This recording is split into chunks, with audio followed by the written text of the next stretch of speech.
from St. Louis Public Radio. This is St. Louis on the Air.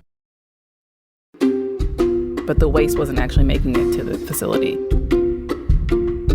And he was like, you should come see it. And you think we live in a third world country.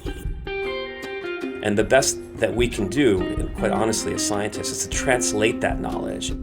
As I was reading over the legal record in this case, I kept saying, where is the Illinois EPA? You know, the way the city don't care, they just look over it, you know. I always say litigation is maybe 30% of what we do. A lot of pushing behind the scenes and agitating to make a lot of people do their job. I'm Sarah Fensky.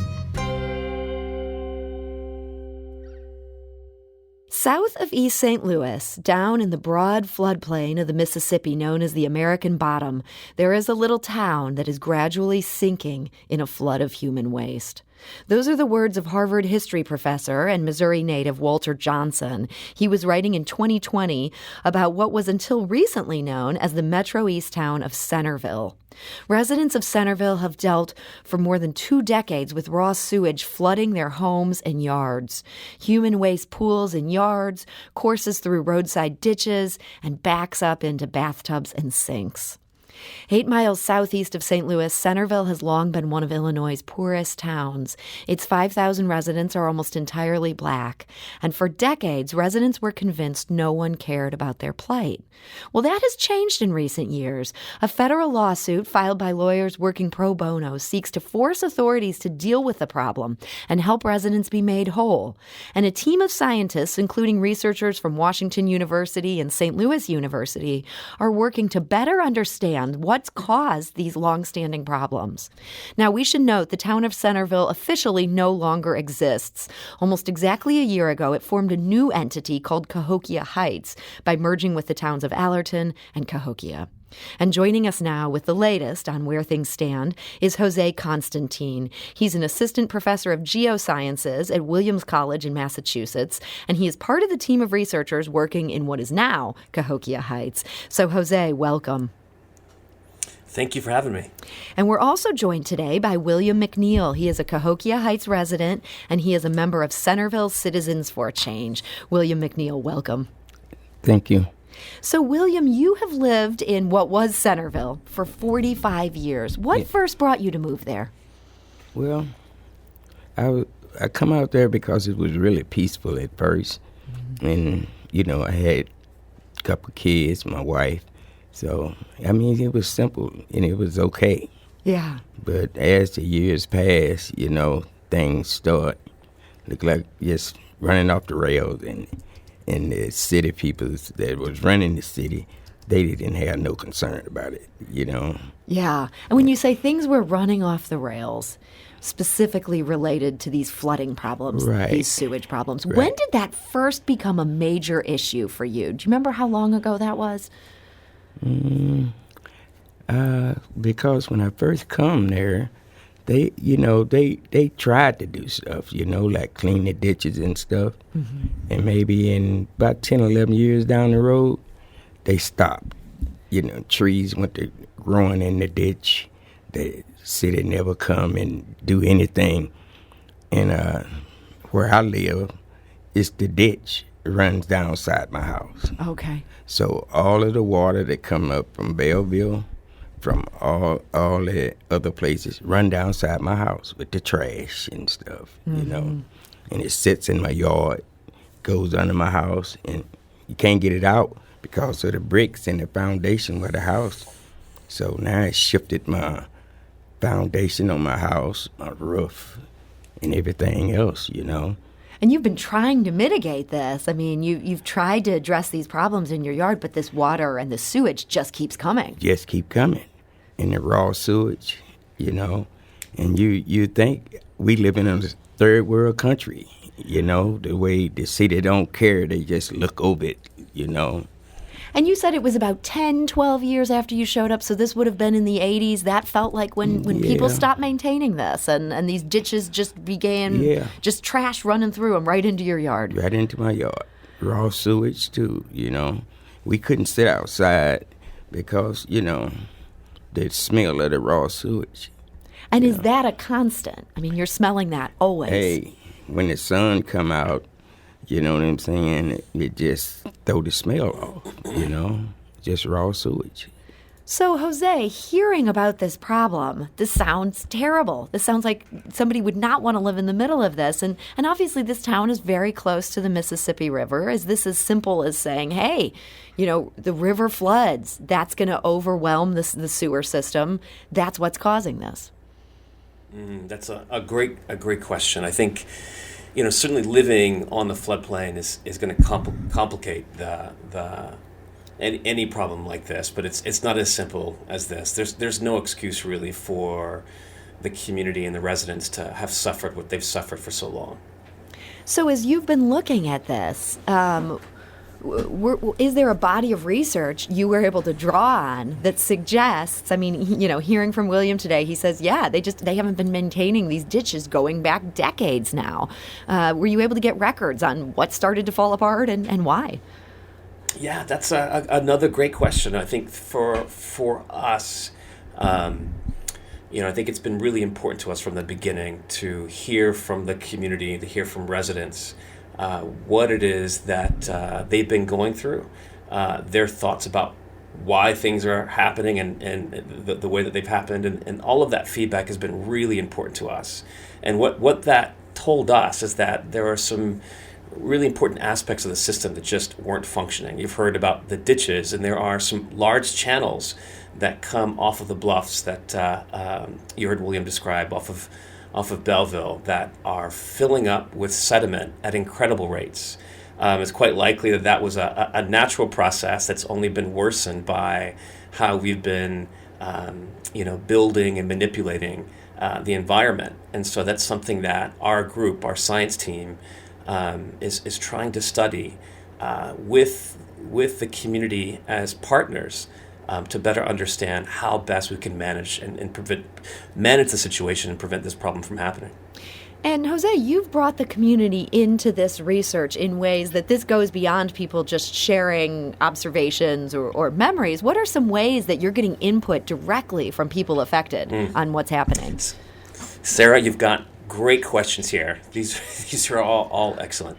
This is important. So these communities like Centreville and which unfortunately the problems that the community is facing isn't unique to small urban and quite honestly communities of color all across the country who are dealing with similar kinds of issues. The big problem that we face is that the channels and the systems aren't well monitored. So it's very difficult to be able to warn residents, for instance, about when a flood is likely to occur. We just don't have that within our sort of data collecting infrastructure. So we have just a big unknown. And so what we've been doing with the community is hearing from them about where the problem locations are. We've installed cameras, digital cameras that collect photographs of different areas of the community so that we can very precisely document when flooding is happening, and so that we can slowly build a system in place that can warn residents about when an event is likely to occur. And that all that's happening with the community as an important collaborator of the research. So, William, you are part of this group called Centreville Citizens for Change. Yes, ma'am. When did your group get involved with saying, okay, we're going to become citizen scientists, we're going to help them gather this data and try to document, figure out what's happening here?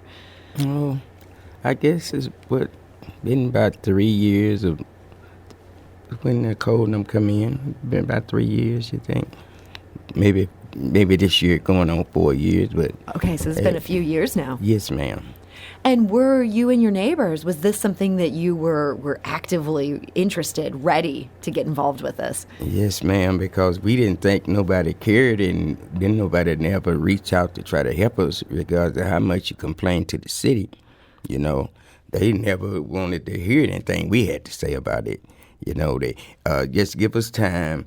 We gonna get to it.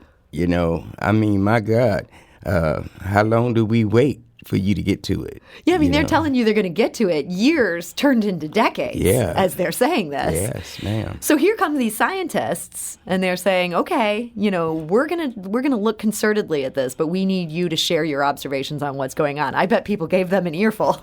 Oh, yeah. Mm-hmm. So, Jose, you're a professor at Williams College. This is in Massachusetts. What led you to get involved with this effort? It seems to be more obvious that researchers at WashU and St. Louis University would be involved, but here you are. Yeah, yes. I'm sounding like a parrot here or a broken record about these great questions. But, you brought up Walter Johnson, who is a professor of history at Harvard, also in Massachusetts, as we all know. Walter and I have known each other for some time, and he learned about an interest by our research group to get involved in environmental justice issues, to leverage the resources that we have at our disposal to help communities that are dealing with these kinds of problems. And you heard from William, unfortunately, in spite of pleas for help and in spite of, requests of assistance, not much was given or provided to the community. And I have, a really moving memory of being in the community along, Bellevue Avenue and having residents come out to us, wondering who we were, and just being overwhelmed that scientists from New England would be so moved and so affected by what they were suffering that they were willing to come out and leverage and whatever resource they had at their disposal and to lend a hand. So it's been an incredible journey for me, and it's something that we're quite committed to doing in help of the community. So what would you say, and now that you've been involved in this effort now for a few years, what are some things you've learned about this problem as you've kind of dug into it? Yes, the problem is unnatural in that, as the residents know. I mean, that's the thing that as scientists, I think, speaking to all of us as a community here, that we have had a reputation, a well-earned reputation of, moving into communities, assuming that we have all the answers, quite readily, willing to dispense those answers and then to fly away again. And what we're learning here, and what we learn in every community that we're working with, is that residents know exactly what's going on. They know why they're suffering what they're suffering. And the best that we can do, quite honestly, as scientists, is to translate that knowledge into a different format, a different form that can then be used to either find resources to deal with the problem, or to more, to help design solutions to keep this problem from occurring. So you're sort of drawing on the knowledge of residents, but it sounds like there's still some big questions that you need to get to the bottom of. What do you see as some of the big questions you're hoping to find answers to? That's right, yes. There are two or several really big problems that the community faces. The first one, from my perspective as a geoscientist, an earth scientist, are these channels that are coming off of the bluffs and are filling up these ditches and canals and streams with sediment. We need to figure out how that process is happening, the role that land use change and environmental mismanagement is playing in that regard.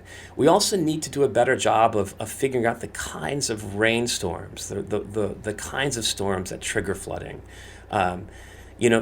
Centreville is a community that, if less than a quarter of an inch of rain falls on Centreville, the residents experience widespread flooding. And that's not normal at all in any circumstance, anywhere across the floodplain, on either side of the river.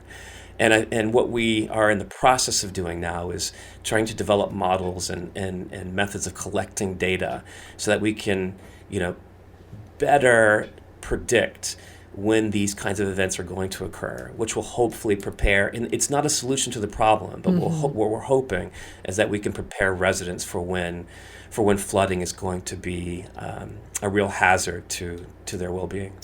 So, William, the idea of flooding being a hazard, I mean, this is something that it's affected your family. I mean, you fear Yes, ma'am. that this has affected the health of loved ones who lived in your house. Yes, ma'am.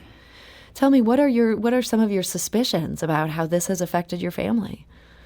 Well, like I say, me and my wife passed away in '05, so, she passed away from breast cancer, and I think it come from the water. Mm-hmm. Then we lost a couple of kids, in birth. And then I got my last kid. She had leukemia. We don't know where it come from. Mm-hmm. So, do you, to this day, do you drink the water that comes from your tap? no, ma'am, because Nicole and them had the water donated in, so only thing we do, well, I wash dishes in it and, stuff like that. But you don't drink it? No, ma'am. Your lawyer said, don't drink this water anymore. Yeah, This could yes. be a real problem. Right.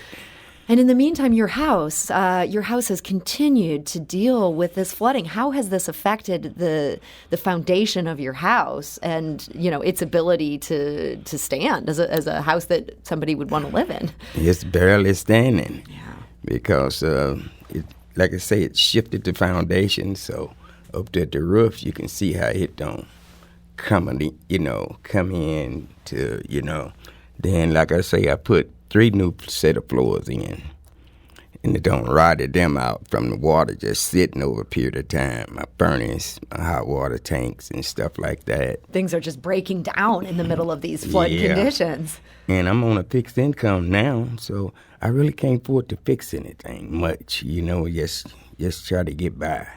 William, I'm sure people listening to this are thinking, this guy has to move. But what has kept you from moving out of Centreville, now Cahokia Heights? Well, I don't have the finance to move. That costs money. It costs money.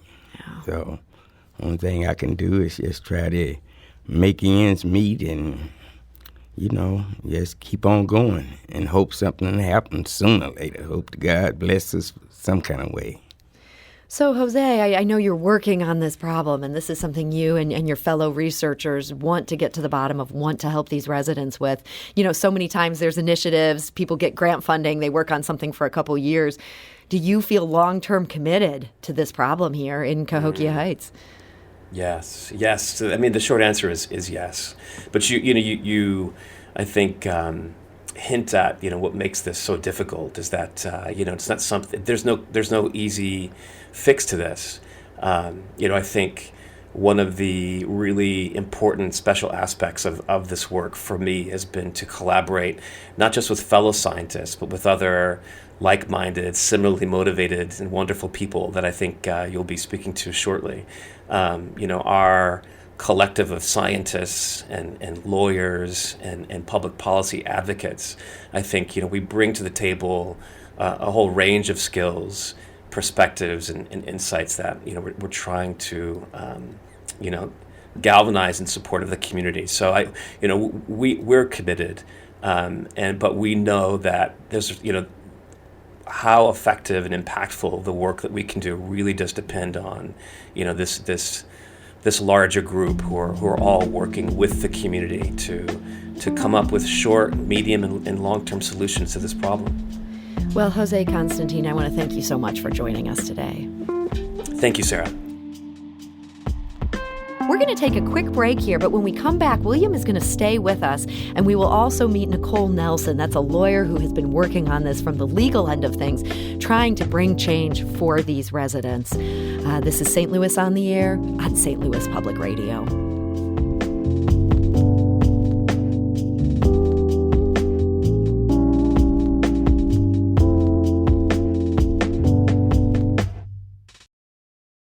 Support comes from the Missouri Forest Products Association, saluting Earth Day on April 22nd with an ongoing commitment to help offset carbon emissions with sustainable harvesting of Missouri forests. Details at choosewood.com.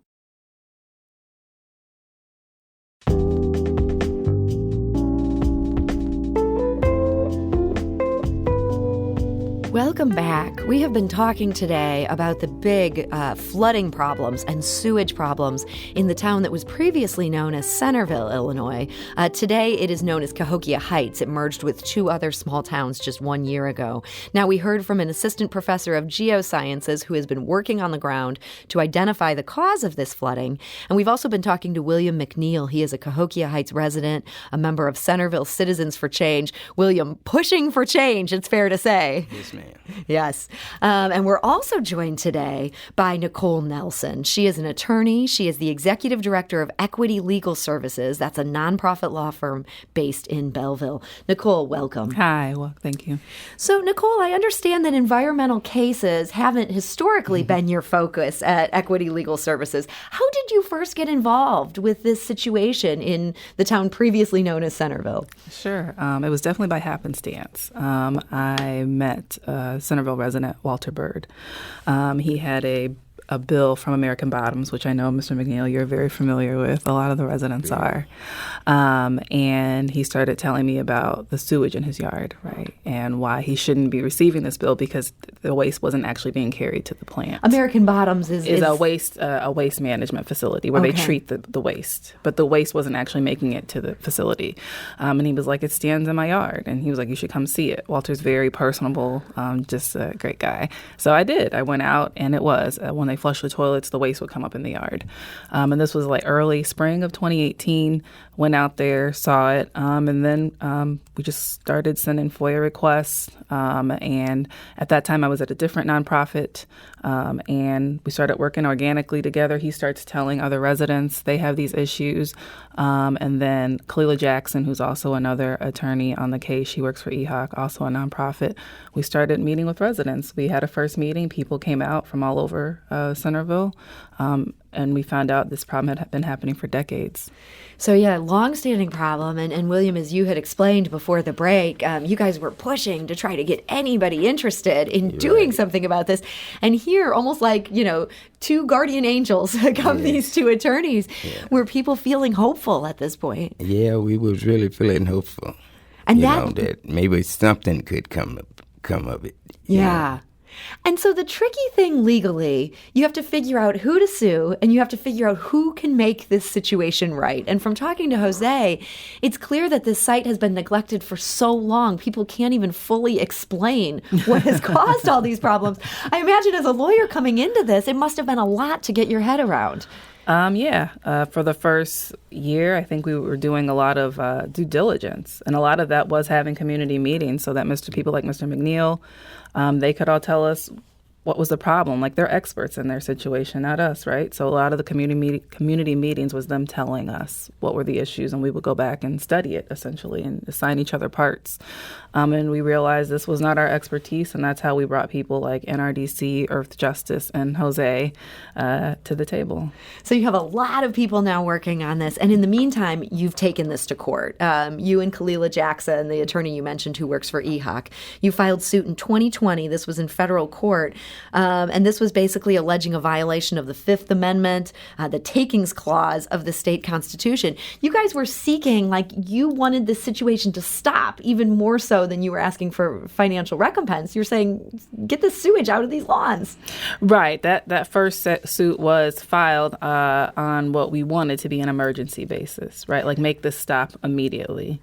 And that, unfortunately, the judge said some things about this case that you guys have a good likelihood of success on the merits. Right. He wouldn't do the emergency things you were asking for. That's right. That ruling was an oversimplification would be that this is not an emergency because his opinion was basically money could help it, right? And so that we needed to go back, ask for damages. And so it's proceeding as basically a regular lawsuit, not as an emergency one.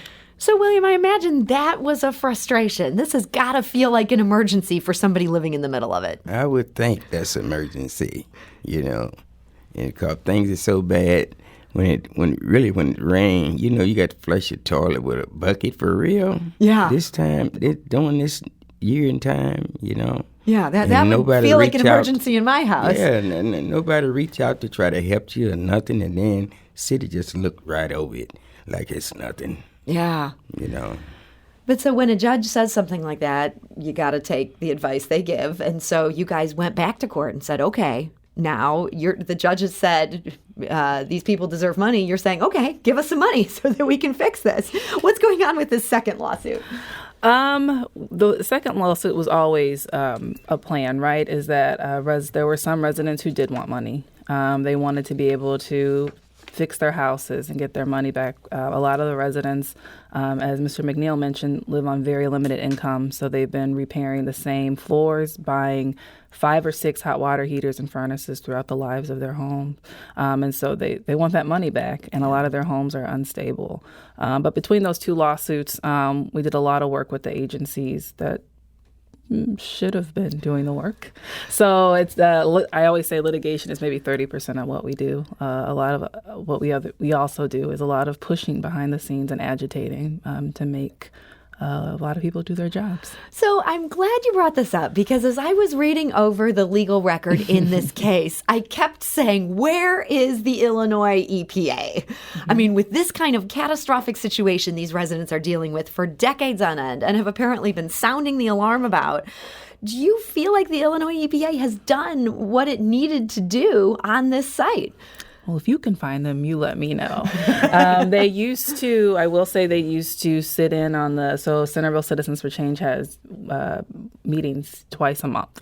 They used to, at our behest, sit in on those meetings at least once a month. They no longer do so. They did get a grant for the watershed program. I don't know if you saw that. It's like a little over $1 million, and farm that out to Heartland Conservancy. I believe they think that's one of their greatest accomplishments in addressing this. Watershed program is voluntary. It doesn't address immediate needs. Now, that does address some emergency work on some pump stations, which addresses conveying sewage, So this might deal with one small part of this problem. But it's not an immediate nor a long-term fix, and that's kind of been our push behind the scenes on the IEPA. But it's been difficult. Yep. What about the U.S. EPA? Have they been helpful at all in this quest to get this problem fixed? The U.S. EPA, it'll be a year and a few months that they entered administrative orders against Cahokia Heights and Common Fields for the sewage overflows and the drinking water system. I think that was a big step in the right direction. Mm-hmm. We do have ongoing conversations with them, our team, and we hope to see stronger enforcement measures because to date, the residents' daily lives have not really changed. And they did not bring these actions in court, as you kind of pointedly note in your lawsuit here. They filed a notice of potential violation of the Clean Water Act. This seems like a very clear-cut violation of the Clean Water Act, but putting that aside, they're not suing over this yet. They could sue over this. Would you like to see them sue? I will say that it is helpful that the residents have a chance to sue. Sure. Right, because U.S. EPA can't sue for damages on behalf of a citizen. So that would have taken away the residents' ability to navigate this lawsuit in the way and for the resolution that they wanted. Okay, well that's a very important point there. Mm-hmm. But look, one thing that also strikes me looking at this legal file is that one thing that makes this pretty complicated is that Centreville merged with these other entities, and residents also voted to dissolve the Common Fields. This was the utility that you're seeking to sue here. Does that complicate things in terms of trying to hold people responsible? They're saying, hey, this entity that maybe was asleep at the wheel for decades, we no longer exist. Mm-hmm. You can't sue us. Mm-hmm. I think their counsel thinks it does. Sure, I think they think it does. On the record publicly and in documents, they've acknowledged that they're taking on the liabilities and assets of these entities that they've dissolved, including Common Fields and Centreville. So, and I think public policy-wise, that would be a terrible precedent. Right. So, I think they think it does. So you're not letting them off the hook here. No, we have no plans to. We don't think it's a legitimate argument. So they have filed a motion to dismiss. It'll be interesting to see what happens with this. You continue to push this case. Mm-hmm. And there are now these 2 different cases proceeding in court. In the meantime, William, you continue to live with this. Yes, ma'am. Do you feel at this point, hopeful that these court cases are going to lead to some changes that's going to make life better for you and your fellow citizens? Yes, ma'am. I do think, at least I got a little bit of hope. you know. Yeah. But,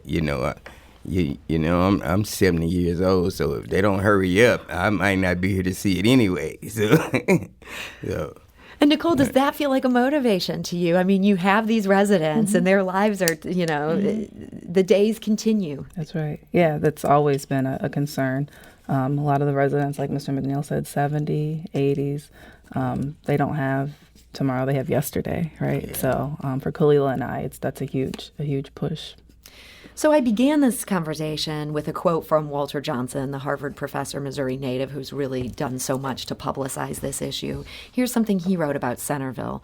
More than one time I have heard visitors say it's like Mississippi in the 1930s, and there is something true and revealing about the comparison.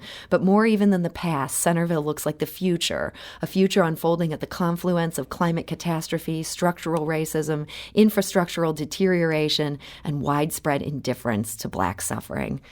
Nicole, does that thought resonate with you? It does. Yeah, that's exactly what it is. And yeah.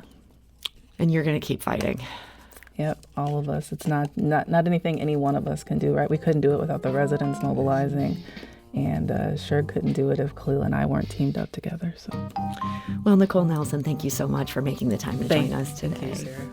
And Nicole is an attorney and executive director of Equity Legal Services in Belleville. And William McNeil, thank you so much for joining us. And we really wish you the best. I want to see resolution on this case and that you'll be here to see it. Me too. I sure do hope so.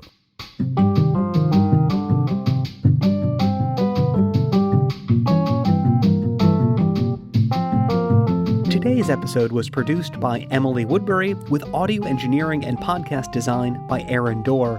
Our executive producer is Alex Hoyer. St. Louis on the Air is a production of St. Louis Public Radio.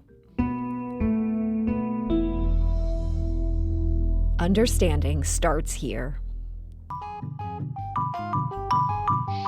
Do you find yourself regularly listening to episodes of St. Louis on the Air? Suggest us to a friend you think might enjoy our conversations. And leave us a review and rating on Apple Podcasts on the App Store. It's the simplest way to help people discover our show. Thanks. St. Louis Public Radio is a member-supported service of the University of Missouri, St. Louis. Support comes from the Missouri Forest Products Association, saluting Earth Day on April 22nd with an ongoing commitment to help offset carbon emissions with sustainable harvesting of Missouri forests. Details at choosewood.com.